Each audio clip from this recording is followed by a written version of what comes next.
ದಿನಗೂಲಿ ನೌಕರ ಕುಬೇರ ಕೋಟಿ ಒಡೆಯರ ಕತೆ ವಿಶೇಷ ಕಾರ್ಯಕ್ರಮಕ್ಕೆ ಸ್ವಾಗತ. ನಾನು ಮಹಾಂತೇಶ್ ಹಿರೇಮಠ್. ಕೋಟಿ ಕೋಟಿ ಹಣವನ್ನ ಭ್ರಷ್ಟಾಚಾರದ ರೂಪದಲ್ಲಿ ತಮ್ಮ ಬಳಿಗೆ ಸೇರಿಸಿಕೊಳ್ತಾ ಇದ್ದಾರೆ. ಗಳಿಸ್ತಾನೆ ಬರ್ತಾನೆ. ಅವನಿಗಿರ್ತಕ್ಕಂಥ ಸಂಬಳಕ್ಕಿಂತ ಎಷ್ಟು ಪಟ್ಟು ಜಾಸ್ತಿ ಮಾಡಿದಾನೆ ಅಂತ ಹೇಳಿದ್ರೆ, ಮರಣದ ಒಂದು ಉತ್ತಾರದ ಪತ್ರ ಕೊಡಬೇಕು ಅಂತ ಹೇಳಿದ್ರು ಹಣವನ್ನ ಕೇಳುವವರಿದ್ದಾರೆ. ನಮ್ಮ ದೇಶ ಬಹಳಷ್ಟು ಬಡತನ ರಾಷ್ಟ್ರ, ನಮ್ಮ ದೇಶ ಬಹಳಷ್ಟು ಹಿಂದಿದೆ, ನಮ್ಮ ದೇಶ ಅಭಿವೃದ್ಧಿನ ಹೊಂತಾ ಇಲ್ಲ ಅಂತ ಹೇಳಿ ನಾವು ಚಿಕ್ಕವರಿಂದ ಹಿಡಿದುಕೊಂಡು ಈಗಿನ ತನಕ ಕೂಡ ಬರೀ ಇದೇ ಮಾತುಗಳು ಕೇಳ್ತಾ ಇದ್ದೆ. ನಮ್ಮ ದೇಶದ ಜನರಲ್ಲಿ ಅಷ್ಟೊಂದು ಹಣ ಇಲ್ಲ, ನಮ್ಮ ದೇಶದವರು ಬಡವರು ಅಂತ ಹೇಳಿ ಕೇಳ್ತಾನೆ ಬರ್ತಾ ಇದ್ದೀವಿ. ಹಾಗಾದರೆ ಇಷ್ಟು ವರ್ಷಗಳಾಯಿತು, ಸ್ವಾತಂತ್ರ್ಯ ಬಂದ ನಂತರ ಇಷ್ಟು ವರ್ಷಗಳಾಯಿತು, ನಮ್ಮ ದೇಶದ ಸಂಪತ್ತು ಎಲ್ಲಿ ಹೋಗ್ತಾ ಇದೆ ಅಂತ ಹೇಳಿದ್ರೆ ಈ ದೃಶ್ಯದಲ್ಲಿ ಕಾಣ್ತಾ ಇದ್ದಾರೆ ನೋಡಿ, ಇಂಥವರ ಕಡೆ ಹೋಗ್ತಾ ಇದೆ. ಸಂಪತ್ತು ಎಲ್ಲಿ ಹಂಚಿಕೆ ಆಗ್ತಾ ಇದೆ, ಸಂಪತ್ತು ಯಾರ ಹತ್ರ ಹೋಗಿ ಸೇರ್ತಾ ಇದೆ ಅಂತ ಹೇಳಿದ್ರೆ ಭ್ರಷ್ಟ ಅಧಿಕಾರಿಗಳು, ಭ್ರಷ್ಟ ರಾಜಕಾರಣಿಗಳ ಬಳಿ ಹೋಗಿ ಸೇರ್ತಾ ಇದೆ.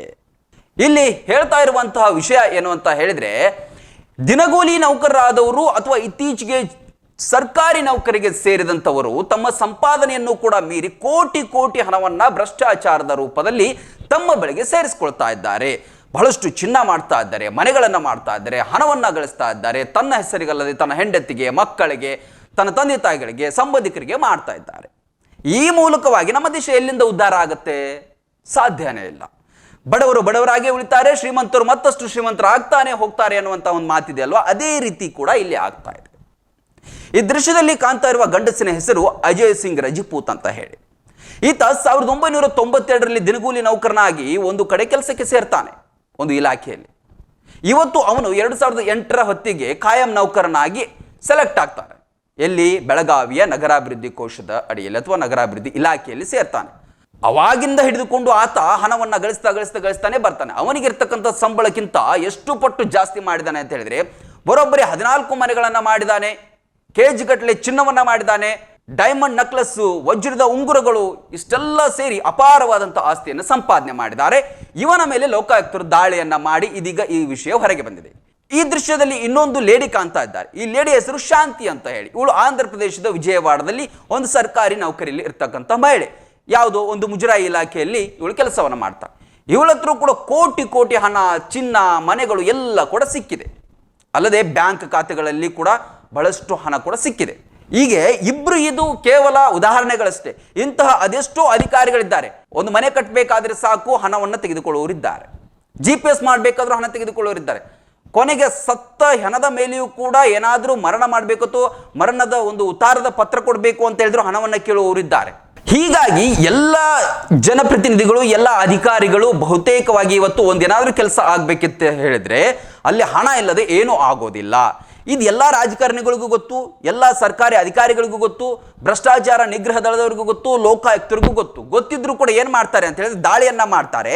ಆದರೆ ಇದುವರೆಗೂ ಕೂಡ ದಾಳಿ ಮಾಡಿದ ಸಿಕ್ಕಂತಹ ಲಂಚ ಬಾಕರು ಯಾರಿದ್ದಾರೆ ಅಲ್ವಾ, ಯಾರು ಅಧಿಕಾರಿಗಳು ಸಿಕ್ಕಿದ್ದಾರೆ ಅವರ ಮೇಲೆ ಏನು ಕ್ರಮಗಳಾಗತ್ತೆ ಅದು ಸಾರ್ವಜನಿಕರಿಗೆ ಗೊತ್ತಾಗೋದಿಲ್ಲ. ಹಾಗಾಗಿ ಆ ವ್ಯಕ್ತಿ ಸಿಕ್ಕವನ ಮಾನ ಮರ್ಯಾದೆಯನ್ನು ತೆಗಿಬೇಕು, ಕಠಿಣವಾದಂಥ ಶಿಕ್ಷೆಯನ್ನು ಕೊಡಿಸಬೇಕು. ಅವನನ್ನು ಇನ್ನೊಮ್ಮೆ ಯಾವತ್ತೂ ಕೂಡ ಸರ್ಕಾರಿ ಜಾಬ್ನಲ್ಲಿ ಮುಂದುವರಿಸಬಾರ್ದು. ಕೆಲವು ದಿನ ಸಸ್ಪೆಂಡ್ ಮಾಡಿ ಮತ್ತೆ ವಾಪಸ್ ಆತನನ್ನು ಜಾಬ್ಗೆ ಸೇರಿಸುವ ಅಥವಾ ಸೇರ್ಪಡೆ ಮಾಡಿಕೊಳ್ಳುವಂತಹ ಏನು ಕ್ರಮಗಳಿದೆ ಅಲ್ವಾ, ಅದು ಬದಲಾಗಬೇಕು.